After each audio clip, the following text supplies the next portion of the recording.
Hello hello. Hi students, welcome. और शुरू करते हैं अपन ट्रिग्नोमेट्री का सेकंड जो अभी अपन देखने वाले पार्ट, जिसमें अपन ने टेबल बनाना सीखना है। कुछ आइडेंटिटीज फार्मूलाज वगैरह हम सीख चुके हैं अब तक। अभी हम वैल्यूज निकालना सीखते हैं कि ट्रिग्नोमेट्रिक फंक्शन की वैल्यूज कैसे निकालते हैं। वैल्यूज निकालने से पहले मैं आपको कुछ चीजें ट्रिग्नोमेट्री की बता देता हूँ कि बेटा जैसे अपन ने यहाँ लिखते हैं ना, साइन साइन थीटा लिखते हैं, यहाँ पर लिखते नहीं लिखते। साइन अगर कहीं लिख देते हो ना, कुछ लोग, कुछ बच्चे अभी ऐसे हैं जिनको तो अभी यही नहीं पता कि साइन थीटा और साइन में फर्क है। भाई साइन कुछ नहीं होता, साइन थीटा ही सब कुछ होता है। मेरी बात समझ रहे हो आप लोग? साइन थीटा, कुछ बच्चे तो साइन ही लिख देते हैं खाली, साइन कॉस, उनको तो डिफरेंस समझ में नहीं आता। साइन, ध्यान रखना, साइन साइन अपने आप में जब बनता है जब उसके साथ में थीटा लगा हुआ हो। क्यों क्यों होता है ऐसा? तो सुनो आप मेरी बात गौर से। मैंने आपको बताया था कि यहाँ पर ये 90 डिग्री का कौन है, ये थीटा है। जब मैं साइन थीटा लिखता हूं तो मतलब इस थीटा के लिए भुजाओं का अनुपात क्या होगा उसको डिफाइन करता हूं। अगर मैं यहाँ थीटा ही नहीं लिखूंगा, इसका मतलब मैं किसी ट्रायंगल की बात नहीं कर रहा हूं, तब ये भी कोई चीज नहीं है। क्योंकि आपको पता है, जब मैंने साइन थीटा कॉस थीटा बोला था, क्या बोला था? भुजाओं का अनुपात, किसी समकोण त्रिभुज की भुजाओं का अनुपात ट्रिग्नोमेट्रिक रेशो होता है। तो जब मैं थीटा ही नहीं लिखूंगा तो समकोण त्रिभुज की बात नहीं होगी, और समकोण त्रिभुज की बात नहीं होगी तो फिर साइन कोई मीनिंगफुल नहीं है। यानी अगर थीटा का मान चेंज करूंगा, थीटा का मान चेंज करूंगा तो साइन थीटा का मान चेंज होगा। बात समझ में आ रही है? अगर मैं थीटा का मान, थीटा का मतलब एंगल है, कोण, क्या है? कोण। अगर कोण चेंज करूंगा मैं तो साइन थीटा का मान क्या होगा? चेंज होगा। जैसे मैंने एक ट्रायंगल ये बनाया, मान लीजिए इसकी ये साइड 3 है, इसकी ये साइड 4 है, इसकी ये साइड 5 है। सही है भैया? अब जैसे ही इस ट्रायंगल को मैं छोटा कर देता हूं, है तो ऐसे कैसे ही, शक्ल सेम है, दोनों की शेप सेम है, शक्ल सेम है, आई मीन, ठीक है। एंगल अब जो है वो क्या है? थीटा डैश है। क्या है? थीटा डैश है। मान लीजिए कि ये वाली साइड मैंने अभी भी 4 रखी। कितनी रखी? 4 रखी। और ये वाली साइड मैंने अब रख दी 2। कितनी रख दी? 2। मेरी बात सुन लेना गौर से। तो आप जानते हो, इस बार रेशो क्या हो जाएगा आपका? चेंज हो जाएगा। क्या हो जाएगा? रेशो चेंज हो जाएगा। जैसे ही भुजाओं का अनुपात चेंज होगा, जैसे ही भुजाओं का अनुपात चेंज होगा, वैसे ही थीटा का मान चेंज हो जाएगा। यानी मैं दो बात कह सकता हूं, अगर मैं भुजाओं का अनुपात चेंज करूं तो कोण का मान चेंज हो जाएगा, या कोण का मान चेंज करूं तो भुजाओं का अनुपात चेंज हो जाएगा। बात समझ में आ गई? तो थीटा साइन थीटा की बात समझ में आ गई। अब जैसे आप लंबाई को सेंटीमीटर में, मीटर में, किलोमीटर में मेजर करते हो, ऐसे ही एंगल भी एक भौतिक राशि है, इसका मेजरमेंट करना होता है हमको। इसका मेजरमेंट हम दो तरीके से करते हैं हमारे मैथमेटिक्स में। एक तो होता है बेटा डिग्री। क्या होता है? डिग्री। और एक होता है रेडियन। ये वाली बात बहुत कम लोग ही पढ़ाते हैं भैया, जबकि सवाल इन चीजों पे भी छोटी परीक्षाओं में तो पूछे जाते हैं, जैसे CHSL में या MTS में। कोण को हम डिग्री में या रेडियन में, दोनों में ही माप सकते हैं। जनरली हम डिग्री में ही नापते हैं, हमारे सवालों में जनरली डिग्री ही लिखा रहता है। जैसे आपने देखा होगा 90 डिग्री। डिग्री को लिखने का तरीका, एक छोटी गोली, ये सर पे इसके एक छोटा सा चांद, चांद नहीं, एक गोली बांध दो उसके, क्या है वो? क्या है? डिग्री है। और रेडियन लिखने का तरीका ये होता है कि आप कुछ भी मत लिखो, सीधा अगर मैं 90 लिख देता हूं, इसका मतलब ये क्या है? 90 रेडियन है। क्या है? 90 रेडियन। ये भी लिख सकते हो, कई बार सी भी लिख देते हैं इसके ऊपर। क्या लिख देते हैं? सी। जनरली सी नहीं लिखते हैं, खाली ऐसे ही लिख देते हैं। इसको क्या बोलते हैं? रेडियन। डिग्री और रेडियन में वो भयंकर फर्क है, मेरी बात सुन लेना। डिग्री और रेडियन में महाभयंकर फर्क है। फर्क क्या है कि डिग्री और रेडियन में संबंध क्या है उसको देख लो, ताकि आपको मैं वो वाली बात बता सकूं कि इनमें फर्क क्या है, कितना बड़ा है। आप जानते हो, जब एक सर्कल चलते हो पूरा, एक परिधि पूरी चलते हो आप, एक सेंटर है सर्कल का, अगर इस पे कवर करते हो टोटल, तो कितना डिग्री कवर करते हो आप? 360 डिग्री करते हो। 360 डिग्री कवर। और ये 360 डिग्री, डिग्री में तो 360 डिग्री चले हो आप, रेडियन में कितना चले हो? रेडियन में परिधि के बराबर 2 पाई। कितना? 2 पाई। मान लीजिए इस सर्कल की रेडियस कितनी है आपके पास में? यूनिट 1 है। रेडियस की सर्कल सर्कल की रेडियस कितनी है? 1 है। तो अपन कितना चले इस पे एक चक्कर में? 2 पाई। तो 360 डिग्री किसके बराबर आ गया? 2 पाई के। अब पाई का मान गलती से भी यहां पर 22/7 आप काम में ना लें। पाई का मान गलती से भी सवाल के अंदर काम में नहीं लेना है अपने को किसी भी तरह से। कितना 22/7। ये रेडियन वाला हिस्सा है और ये डिग्री वाला हिस्सा है, दोनों को इक्वेट किया है। जैसे हम कहते हैं ना 1 सेंटीमीटर बराबर, सॉरी 1 मीटर बराबर 100 सेंटीमीटर, कहते हैं नहीं कहते हैं। दो यूनिट को अपन कंपैरिजन करते हैं तो जाहिर सी बात है कांस्टेंट बीच में आता है जो उन दोनों के बीच में रिलेशन बनाता है कि 1 मीटर के टुकड़े करूं मैं सेंटीमीटर में तो 100 टुकड़े करने पड़ेंगे, तब मेरे पास में 1-1 सेंटीमीटर के 100 टुकड़े बन जाएंगे 1 मीटर कपड़े से। ठीक है, ऐसे ही 360 डिग्री के बराबर 2 पाई है। अगर मैं डिग्री के टुकड़े करूं तो 1 डिग्री बराबर कितना आएगा बेटा, 2 पाई/360। ये क्या है रेडियन, ये क्या है डिग्री। 2 से इसको काट भी दूं तो कितना आएगा देखना, पाई/180। यानी 1 डिग्री में कितने रेडियन होते हैं, पाई/180 होते हैं। कितने होते हैं, पाई/180। यानी मैं दूसरी भाषा में एक बात और बोल सकता हूं आप लोगों से कि पाई बराबर कितना होगा, 180 डिग्री। यानी जब अगर आपको कहा जाए कि 180 डिग्री को रेडियन में लिखो तो रेडियन में कितना होगा, वो पाई। और कहीं सवाल में आपको पाई लिखा हो उसका मतलब क्या है बेटा, वो 180 डिग्री। क्या है, 180 डिग्री। इस बात को ट्रिग्नोमेट्री तक सीमित रखना, ज्योमेट्री में जाकर कहीं पाई आए, पाई आर स्क्वायर का फॉर्मूला है, वृत्त का क्षेत्रफल निकालना है और वहां पाई की जगह 180 रख दो, ऐसा मत कर देना मूर्खो। यहाँ पर मैं कोण की बात कर रहा हूँ, यहाँ सेंटीमीटर लंबाई की बात नहीं कर रहा हूँ। वहां जब पाई आर स्क्वायर निकालता हूँ तो क्षेत्रफल की बात करता हूँ मैं, 2 पाई आर निकालता हूँ तो परिधि की बात करता हूँ, और यहाँ पर मैं कोण निकाल रहा हूँ। और भुजा और कोण में फर्क तो समझ में आता होगा आप लोगों को कि ये भुजा है और दो भुजाओं के बीच में जो इंक्लाइनेशन बनता है, जैसे ये एक इंक्लाइनेशन के बीच में ये वाला, ठीक है, ये होता है कोण। तो कोण जब भी एंगल की बात आएगी तब आप पाई को 180 डिग्री के बराबर ट्रीट करोगे। बात समझ में आ गई, ये वाली बात क्लियर हो गई। चलिए अब आगे इसमें हम बताते हैं कि क्या क्या और हो सकता है, पॉसिबिलिटीज क्या क्या है।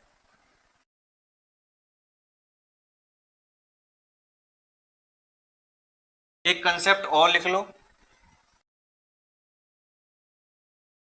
अब ये चीज, एक चीज बताओ मुझे, डिग्री और रेडियन में कौन बड़ा हो गया, डिग्री और रेडियन में कौन बड़ा हो गया। तो देखना 2 पाई रेडियन बराबर कितना है, 2 पाई रेडियन बराबर कितना है, 360 डिग्री। सही है, तो एक रेडियन बराबर कितना आएगा आप बताओ, 360/2 पाई। ये तो पढ़ा ही होगा ना, 5 पेन की कीमत 100 रुपए, तो एक पेन की कीमत 100/5 20 रुपए आएगी। 2 पाई रेडियन का मान कितना है डिग्री में, 360 डिग्री है, तो एक रेडियन का मान कितना आएगा, 360/2 पाई। अब 360 में भाग दे दो बेटा कितने का, पाई। यहां पाई का मान कितना रखूंगा, यहां पाई का मान 180 नहीं रख दूंगा मूर्खो, यहाँ पाई का मान 22/7 काम में लूंगा। अभी मैं बताऊंगा कहां पे लेना है। अभी पाई का मान 22/7 सोचो अभी, ठीक है। तो 360/44 7 नीचे आया, मैंने ऊपर भेज दिया, 4 से कटेगा 11×4 = 36, 9×7 = 63/11, 11×5 = 55, कितना बचेगा, 8 बचेगा। और 8 में जब जीरो आ गया साथ में, 11×7 = 77, 57 पॉइंट समथिंग आएगा। यानी कि एक रेडियन का मतलब कितना होता है, याद रखना आप लोग, एक रेडियन बराबर होता है 57 डिग्री लगभग। कितना होता है, 1 डिग्री बराबर 1 रेडियन बराबर 57 डिग्री। अब बताओ रेडियन बड़ा है डिग्री बड़ा है, रेडियन बड़ा है ना भाई। 1 रुपए में 100 पैसे होते हैं, 1 रुपए में 100 पैसे होते हैं, तो पैसा बड़ा हुआ कि रुपया बड़ा हुआ, डेफिनेटली रुपया बड़ी यूनिट हो गई ना। तो रेडियन क्या है, बड़ी यूनिट है, और डिग्री क्या है, छोटी यूनिट है। ये वाली बात आप लोगों को पता होनी चाहिए, ठीक है। चलिए अब देखते हैं आगे। तो ये बात क्लियर हो गई आपके, डिग्री और रेडियन में कौन बड़ा यूनिट होता है। चलिए अब बनाते हैं हम टेबल। टेबल जो बनाएंगे हम डिग्री के हिसाब से बनाएंगे, रेडियन के हिसाब से नहीं बनाएंगे, ठीक है। ये वाली बात सुन लेना आप गौर से। हम टेबल जो बनाएंगे, जो मान अभी निकालेंगे हम ट्रिग्नोमेट्रिक रेशियोज के, वो हम डिग्री के आधार पर निकालेंगे, रेडियन के आधार पर नहीं निकालेंगे। समझ रहे हो आप लोग, क्योंकि जनरली डिग्री होता है, अगर डिग्री ना पूछ के रेडियन पूछ भी लिया जाए तो आप उसको कन्वर्ट कर लेना डिग्री में, कोई इशू नहीं है। चलिए कुछ पॉपुलर स्टैंडर्ड एंगल्स हैं हमारे जहां से सवाल बनते हैं। अगर स्टैंडर्ड एंगल्स के अलावा किसी एंगल से सवाल आता है तो उसको हमको फॉर्मूले के थ्रू कन्वर्ट करके निकालना पड़ेगा। ये वाली बात सुन लेना, 0, 30, 45, 60 और 90 ये वो स्टैंडर्ड एंगल है जिन पर जनरली सवाल पूछे जाते हैं, ठीक है। और यहां लिख देना आप साइन थीटा, ठीक है। ये क्या है, थीटा के मान। जब थीटा का मान 0 डिग्री है मतलब साइन 0 की बात करूंगा, ठीक है।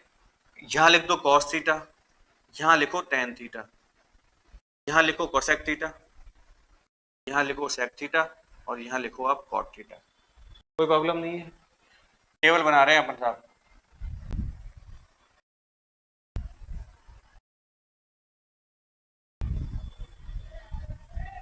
ठीक है, और इस टेबल को बनाने में मैं आपको एक एक ही बात बोलूंगा, खाली टेबल की एक वैल्यू याद कर लो, बाकी वैल्यूज बस आपको रिवर्स ही करनी होगी। ठीक है, तो सुनो, जीरो लिखो यहां पर, यहां लिखो वन, यहां लिखो टू, यहां लिखो तीन और यहां लिखो चार। लिख दिया आप लोगों ने? क्या लिखा है मैंने? 0 1 2 3 4 लिख दिया है, समझ में आई?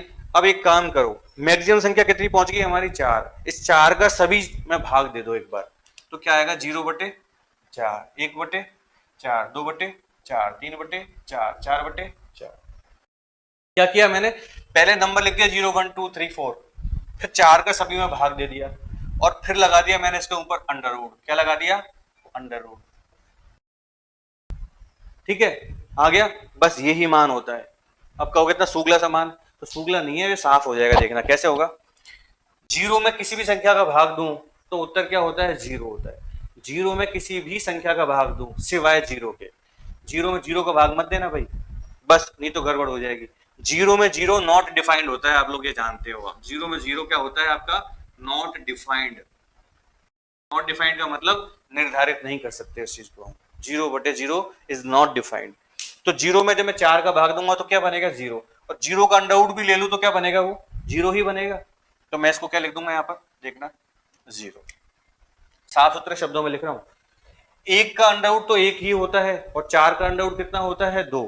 तो क्या बन जाएगा बेटा? ये 1/2। सही है। 2/4 क्या होता है? दो से कटेगा कितनी बार? 2 बार। 1/2 बनेगा। 1/2 का अंडर रूट कितना होता है? 1/, √3 तो अंडर रूट में रहेगा, लेकिन 4 का अंडर रूट कितना होता है? 2। तो इसको मैं क्या लिख सकता हूँ? √3/2। 4 में 4 का भाग दूंगा एक ही बार जाएगा, और एक का अंडर रूट तो एक ही होता है, इसमें तो कोई बात ही नहीं है। ठीक है, सीख गए टेबल बनाना? सीख गए टेबल बनाना? कुछ नहीं किया ना, 0 1 2 3 4 लिखा, 4 मैक्सिमम नंबर है तो 4 का सभी टर्म्स में भाग दे दिया और अंडर रूट ले लिया। इस तरह से आप वैल्यूज बना सकते हो। ठीक है, नहीं तो बाकी तो आपको याद करना पड़ेगा। ठीक है, और कोई तरीका नहीं है याद करने में, ये तरीका आसान है। लेकिन मेरी बात गौर से सुन लेना, कुछ पागल बच्चों की ये आदत होती है कि वो टेबल को ही बनाए रखते हैं हमेशा। समझ में आ रही है आप लोगों को? यानी एग्जाम में जब सवाल आता है ना, तो वहां बैठ के पेपर में टेबल बनाने में लग जाते हैं। अरे ऐसा नहीं करना, आपको प्रैक्टिस इतनी करनी है कि ये वैल्यूज आपके दिमाग में छप जाए। ऐसे अगर आप टेबल वहां एग्जाम में बनाने लग जाओगे तब तो आपका काम ही नहीं होगा। कितना समय निकल जाएगा? आपको पता है कि 60 मिनट का पेपर आपका प्री का होता है, उस 60 मिनट के अंदर आपको दुनिया भर के सवाल करने पड़ते हैं। क्या कॉस थीटा में कुछ मत करो, जो साइन थीटा में आपने इधर से इधर किया है ना, उसको जस्ट उल्टा लिख दो इधर। मतलब जो लास्ट वाला है ना 90 पे, उसको इधर लिख दो फर्स्ट पे 1। उल्टा करते जाओ सीधा सीधा, √3/2। ये ऐसे कैसे ही रहेगा बेटा? रहेगा ना भाई। इधर से चलूंगा तो पहला खाना भर गया, दूसरा भर गया, तीसरे पे तीसरा आ गया। अब इधर चलेंगे अपन, ये 1/2 और ये 0। बात समझ में आई? साइन थीटा को हमने निकाला, उसका ट्रिक समझ में आ गया। कॉस थीटा निकालते वक्त साइन का उल्टा छाप दो। साइन में यहां से चल रहे थे, कॉस में यहां से चलेंगे और उसको इधर लिख देंगे। टेन थीटा अपन जानते हैं, साइन थीटा बटे कॉस थीटा क्या होता है आपका? टेन थीटा होता है। साइन थीटा बटे कॉस थीटा क्या होता है? Tan theta. Sine theta 0, cos theta 1। 0 में 1 का भाग दूंगा तो क्या आएगा? 0 ही आएगा। 1/2 में √3/2 को भाग दूंगा तो कितना आएगा? 1/√3। 1/√2 में 1/√2 को भाग दूंगा तो क्या आएगा? 1। सही है। √3/2 में 1/2 का भाग दूंगा तो क्या आएगा? √3। और 1 में 0 का भाग दूंगा तो क्या आएगा? इन्फिनिटी बोलते हैं या नॉट डिफाइंड बोलते हैं ना? Not defined. ठीक है। कोसेक थीटा, अब कोसेक थीटा को तो कुछ है ही नहीं। साइन थीटा का उल्टा क्या होता है? कोसेक थीटा होता है। साइन थीटा अगर 0 है तो कोसेक थीटा क्या होगा? 1/0 होगा। और 1/0 को हम क्या बोलते हैं? इन्फिनिटी बोलते हैं, या कहते हैं नॉट डिफाइंड। 1/2 का उल्टा कितना होगा? 2। 1/√2 का √2 और √3/2 का 2/√3 और 1 का 1। समझ में आया ना क्या किया मैंने? अरे नालायक हूँ, कॉसेक थीटा बराबर क्या होता है? आपको अभी तो बताया था मैंने, 1/sin थीटा होता है। जब साइन का मान जो भी होगा उसका 1 बटे कर दो तो आपका कोसेक बन जाएगा। सेक क्या होगा, कॉस का उल्टा होगा। कॉस क्या है, यहाँ पर एक है तो एक का उल्टा तो एक ही होता है। √3/2 का 2/√3 हो गया, 1/√2 का √2 हो गया, 1/2 का 2 हो गया, और 0 का 1/0 हो गया। सही है ना, 1/0 और 1/0 फिर से क्या हो जाएगा, देख लो आप। सही है, cos 90 0 है तो sec 90 क्या होगा, डिफाइन ही नहीं कर सकते हम उसको, इन्फिनिटी लिख देते हैं जनरली। इसका मतलब एक्चुअली में एनडी है, एनडी का मतलब नॉट डिफाइंड। लास्ट बचा बेटा cot थीटा। cot थीटा किसका उल्टा होता है बताना, tan थीटा का। किसका होता है, tan थीटा का। tan थीटा कितना है, 0 है। tan थीटा अगर 0 है तो cot थीटा क्या होता है, 1/0। ये आ गई बीमारी इन्फिनिटी की। इसका उल्टा √3 1/√3 का, ये 1 तो 1 ही रहेगा, इसका 1/√3 हो जाएगा। उल्टा चला रहा हूं सीधा। और इन्फिनिटी, इसका उल्टा अगर हम बात करेंगे तो क्या होगा, 0 हो जाएगा। ये 1/0 था ना, ये 1/0 था तो ये 0/1 हो गया, और 0/1 तो 1 होता है, 0 होता है भाई। 0 में किसी संख्या का भाग दें तो वो तो 0 आ जाता है ना। बात समझ में आ गया आप लोगों को। यानी tan 90 define nil and cot 90 कितना है, 0 है। सही है, ये होती है आपकी स्टैंडर्ड टेबल जहां से आपके सवाल पूछे जा सकते हैं। इसके अलावा 15 डिग्री, इन दोनों के बीच में 15 डिग्री आएगा, ठीक है।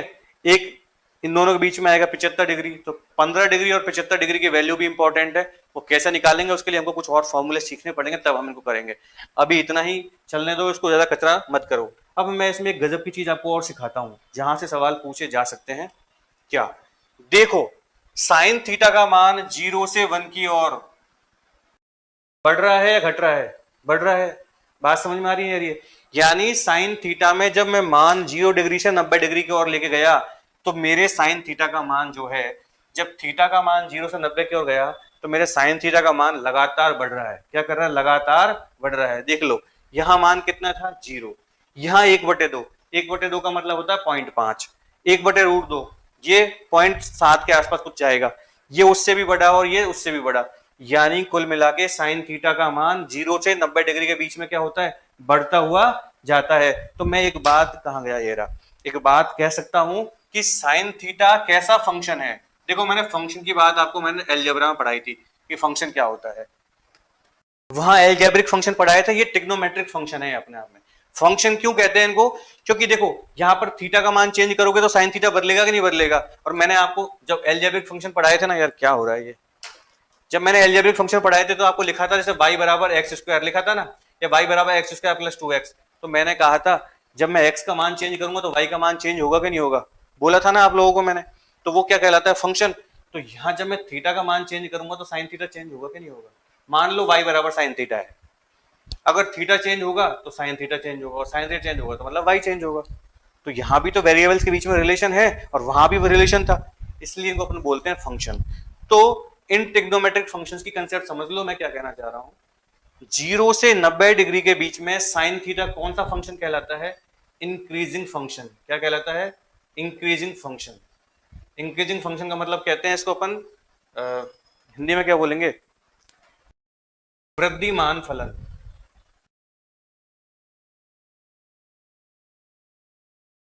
यानी कि 0 से 90 तक थीटा का मान बढ़ाते जाओगे, साइन थीटा का मान बढ़ता जाएगा। लेकिन कॉस थीटा की तरफ देखना, कॉस 0 का मान कितना है, 1, और कॉस 90 का मान क्या है, 0।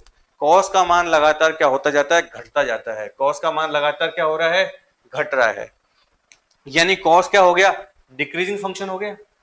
सर ये वाली बात क्यों बता रहे हो आप, इसलिए बता रहा हूं बेटा, इस पे सवाल पूछे जा सकते हैं और पूछे जाते हैं। ये क्या हो गया, डिक्रीजिंग फंक्शन। डिक्रीजिंग फंक्शन का मतलब होता है जो लगातार मान बदलने पर जिसका मान कम होता जाता है। आप थीटा का मान बढ़ाओगे, कॉस थीटा का मान कम होगा, इसका मतलब डिक्रीजिंग। थीटा का मान बढ़ाओगे, साइन थीटा का मान बढ़ेगा, इसका मतलब इंक्रीजिंग। तो इसको बोलते हैं ह्रासमान फलन। ज्यादा हिंदी मुझे आती नहीं, जितनी आती है उतना काम चला लो, आपको कंसेप्ट समझ में आना चाहिए मैं जो कहना चाह रहा हूँ। ठीक है, यहां तक की बात समझ में आ गई। अब मैं सबको और को रफ कर देता हूं क्योंकि पूरा खेल साइन और कॉस में चलने वाला है, मैं उसके बारे में आपको ज्यादा बात करूंगा। ठीक है, ज्यादा डिटेलिंग मेरी साइन और कॉस के ऊपर होगी। डिटेलिंग क्या है, डिटेलिंग समझो। डिटेलिंग ये है कि मैंने बोला साइन एल्फा और साइन बीटा, दो कौन है मेरे पास, एल्फा और बीटा। एल्फा और बीटा, कंसेप्ट ये कह रहा हूं अल्फा और बीटा दोनों के मान जो है वो 0 से 90 के बीच में है। ये लिखने का तरीका होता है भाई। अल्फा और बीटा एंगल ही है, जैसे थीटा है ना, तो ये अल्फा और बीटा भी क्या है, कौन है। इन अल्फा और बीटा के मान किसके बीच में है, साइन थीटा 0 से 90 के बीच में है। यानी ठीक है, यहां तक बात सही है। अब मैं बोलूं आपसे, अल्फा बड़ा है बीटा से, दोनों बात समझ लेना। अल्फा और बीटा के मान 0 से 90 के बीच में है, मतलब ये दोनों कौन है, अल्फा और बीटा, और इनके मान 0 से 90 के बीच में ही जा रहे हैं।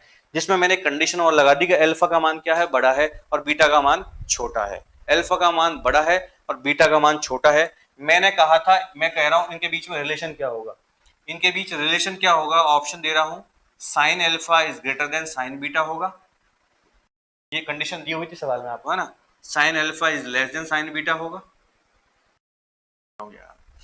Sign alpha is less than sine beta होगा, साइन अल्फा बराबर साइन बीटा होगा, और D none of these. None of these, not का मतलब नन ऑफ दीज। बताइए कौन सा आंसर करेक्ट होगा यहां पर। तो देखो गौर से, अल्फा और बीटा, इन दोनों में बड़ा कौन है, अल्फा। यानी बीटा पहले आ रहा होगा और अल्फा बाद में आ रहा होगा। जब मैं इधर से इधर जा रहा हूँ 0 से 90 की ओर, तो बीटा रास्ते में कहां पड़ेगा, यहाँ, और अल्फा कहां पड़ेगा, यहाँ। अब एक बात बताओ, जब 0 से 90 की ओर जाता हूं तो साइन का मान बढ़ता है, साइन थीटा का मान बढ़ता है ना। तो यहां पर रास्ते में पड़ा बीटा, तो इसने कहा ये बीटा है बेटा, इस कोण को पकड़ लो, साइन बीटा हो गया। इस कोण को पकड़ लिया तो क्या हो गया, साइन अल्फा। बताओ, जब मान लगातार बढ़ रहा है, मान लगातार बढ़ रहा है, तो साइन अल्फा बड़ा होगा साइन बीटा से, और साइन अल्फा बड़ा हो गया साइन बीटा से। समझ में आ गई बात। भाई बीटा और अल्फा दोनों कौन है, और हम जानते हैं कि अल्फा बड़ा है तो अल्फा बाद में आ रहा होगा, 90 के पास में होगा अल्फा, बीटा 0 के पास में होगा, ये मान लो। तो जब बीटा बड़ा, अल्फा बड़ा है, तो साइन अल्फा भी क्या हो गया, बड़ा हो गया। अगर यही सवाल, सेम यही सवाल मैं आप लोगों के लिए लिख दूं और कह दूं इस बार बेटा, आप कंडीशन यही है, और अब की बार सवाल लिख रहा हूं मैं आपसे कि कॉस अल्फा और कॉस बीटा में रिलेशन बताओ, कॉस अल्फा और कॉस बीटा में रिलेशन बताओ। और ये जो दोनों कंडीशन है ना, ये कंडीशन यहां भी ऐसे कैसे ही लिखी हुई है, ठीक है। और ऑप्शन लिख देता हूं आप लोग सामने, cos alpha is greater then cos beta, cos alpha is less then cos beta, cos alpha बराबर कॉस बीटा, और डी ऑप्शन है नन ऑफ दीज। बताइए कौन बड़ा कौन छोटा, कौन सा ऑप्शन सही। यहाँ ये बात समझ में आ गई। अब देखना फिर से, आप गौर से, कहाँ गया ये रहा वाला पेन, ये काम में ले। हाँ, इनमें से क्या होगा, तो आप फिर से एक बार एक लाइन लिखो, यहाँ 0 लिख लो, यहाँ 90 लिख लो। कंडीशन दे रखी है ना आपको, इस केस में भी 0 अल्फा और बीटा दोनों 0 से 90 के बीच में है। एक बात बताओ, कौन बड़ा है इस केस में भी, अल्फा बड़ा है। अल्फा यहाँ लिख दो और बीटा यहाँ लिख दो। क्यों लिखो भाई, क्योंकि मान बढ़ रहा है ना। अल्फा बड़ा है तो अल्फा को 90 के पास लिख दो और बीटा को 0 के पास लिख दो। अब चलूंगा मैं 0 से 90 की ओर, तो पहले मिला मुझे बीटा, बीटा से पूछा तो बीटा ने कहा मैं हो गया कॉस बीटा, अल्फा ने कहा मैं हो गया कॉस अल्फा, क्योंकि कॉस के लिए कर रहे हैं ना अपन कंपैरिजन, ठीक है।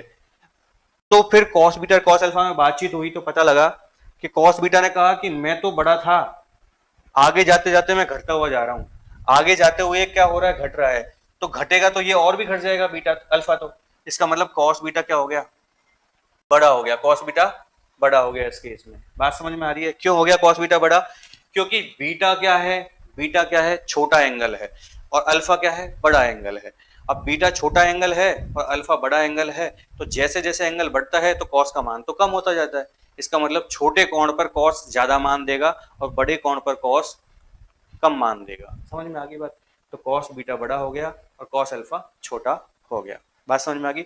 जिसकी तरफ चिमटा खुला हुआ होता है वो बड़ा होता है, और जिसकी तरफ चोंच होती है चिमटे की वो छोटा होता है। ये बात आप जानते हो, ठीक है। तो कंसेप्ट समझ में आए, साइन कॉस थीटा के, इंक्रीजिंग डिक्रीजिंग फंक्शन की बात समझ में आई, डिग्री रेडियन की बात समझ में आई। अच्छा, मैं आपको एक चीज, एक सवाल और लिखता हूँ इन सबके बीच में, ठीक है। यहाँ तक की बात समझ में आई। एक सवाल और लिखता हूँ आप लोगों को, जो बड़ा कंफ्यूजिंग है लोगों के लिए, बच्चे उसको गलत करके आए एग्जाम के अंदर। जब ये पेपर में आया था सवाल, सवाल ये था, दो चीज लिख रहा हूं मैं आपको, साइन 1,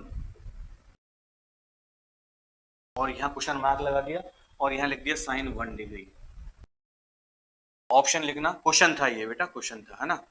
ऑप्शन लिखना, ऑप्शन क्या लिखोगे, sine 1 is greater than sine 1 degree, sine 1 is less than sine 1 degree, sine 1 बराबर sine 1 degree, D none of these. ठीक है, अब बताओ आप लोग, साइन 1 और साइन 1 डिग्री, कुछ बच्चों ने सोचा कि पेपर वाला बेवकूफ हो गया, कहाँ डिग्री विग्री लगा दिया, दोनों एक ही चीज लिखी हुई है, इसलिए उन बच्चों ने सी ऑप्शन टिक कर दिया कि दोनों एक ही बात है बेटा। लेकिन मैंने अभी बताया था आपको कि यहां जहां डिग्री लगा देता है वो तो डिग्री होता है, जहां सिंपल वैल्यू रख देता है ना उसको अपन क्या मानते हैं, रेडियन मानते हैं। क्या मानते हैं, रेडियन। अब रेडियन मानते हैं तो आप जानते हो एक रेडियन का मान 57 डिग्री के बराबर होता है। तो हम जानते हैं कि एक जो होता है वो एक डिग्री से बड़ा होता है, एक डिग्री से बड़ा होता है क्योंकि एक रेडियन है और एक डिग्री है, रेडियन बड़ी यूनिट है। तो बात समझ में आ गई। अब आप जानते हो अगर मैं नंबर लाइन बनाऊं 0 से 90 की, ये डिग्री में बेटा सब है ना, ध्यान रखना, तो डिग्री की लाइन बनाऊं तो मेरा एक डिग्री तो यहीं आ जाएगा ना, और एक रेडियन कहां आएगा, 57 डिग्री पे आएगा। 57 डिग्री का मतलब कहीं यहां आएगा मेरा एक। और आप जानते हो साइन का मान 0 से 90 के बीच में लगातार बढ़ता है, इसका मतलब 1 का मान ज्यादा होगा और 1 डिग्री का मान कम होगा, यानी साइन 1 बड़ा हो गया साइन 1 डिग्री से। समझ में आई नहीं आई बात, समझ में। कुल मिला के शॉर्ट में एक बात समझ लो, साइन थीटा के अंदर बड़ा एंगल बड़ा मान देता है, कॉस थीटा के अंदर बड़ा एंगल छोटा मान देता है। कंडीशन सुन लेना, 0 से 90 के बीच की बात कर रहा हूं, 90 से 180 में क्या कहानी होगी वो एक अलग चीज है, 180 270 में कहानी क्या होगी वो एक अलग चीज है। आप फिलहाल मैं 0 से 90 की कहानी आपको समझाने की मैंने कोशिश की है। बात समझ में आई है नहीं आई है, क्लियर है? यहाँ तक कोई तकलीफ किसी को हो तो बोल दीजिए। ये सब इंपॉर्टेंट कंसेप्ट मैंने लिए थे आप लोगों के सामने, एग्जाम में सवाल आया हुआ है, ये सीजीएल प्री का ही सवाल था ये। ठीक है, आसान सवाल था। चलिए अब मैं आपको कुछ और बातें बताता हूँ ट्रिग्नोमेट्री की। जैसे ट्रिग्नोमेट्री के अंदर एक सवाल छोटा सा आप लोगों से पूछ लूं मैं, जैसे मैंने बोला आपको साइन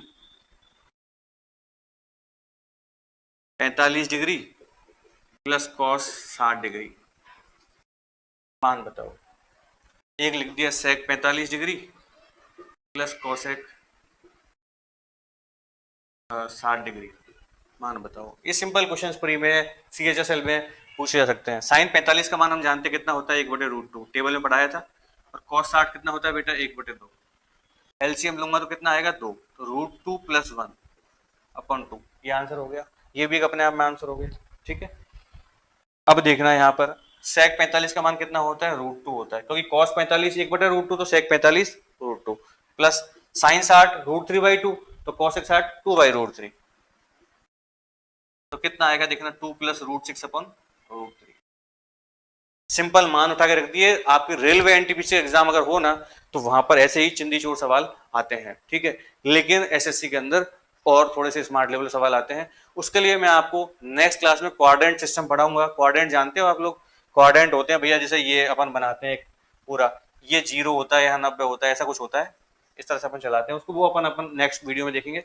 हर वीडियो की लेंथ 30-35 मिनट से ज्यादा हमको रखनी नहीं है। अभी 28-29 मिनट का वीडियो हो चुका है, इसलिए बेटर है कि अपन नेक्स्ट वीडियो में चीजों को पढ़ें। तब तक खुश रहिए, और अब तक जो भी कंसेप्ट मैंने दिए हैं ट्रिग्नोमेट्री के, उनको बहुत संभाल के रखिए, क्योंकि ट्रिग्नोमेट्री के अंदर आपके सीजीएल प्री के एग्जाम में दिख रहा है, आप लोगों को नहीं दिख रहा है, वेरी गुड। चलिए मैं यहाँ लिख देता हूँ ना यार, सुन लो। सीजीएल प्री के एग्जाम में 2 से 3 क्वेश्चन आते हैं आपके, किसमें, प्री के एग्जाम में, जहां 25 क्वेश्चन मैथमेटिक्स के आते हैं, 2 से 3 क्वेश्चन एलजेब्रा के आते हैं, 2 से 3 क्वेश्चन ही ट्रिग्नोमेट्री के आते हैं। और मेंस का पेपर जब होता है, जो 100 क्वेश्चन का होता है, उसमें 8 क्वेश्चन आपके किससे आते हैं, ट्रिग्नोमेट्री से आते हैं, और 8 से 10 क्वेश्चन आपके एलजेब्रा के आते हैं। तो दोनों ही इंपॉर्टेंट टॉपिक थे, एलजेब्रा बढ़ा दिया है, ट्रिग्नोमेट्री आप लोगों का चल रहा है।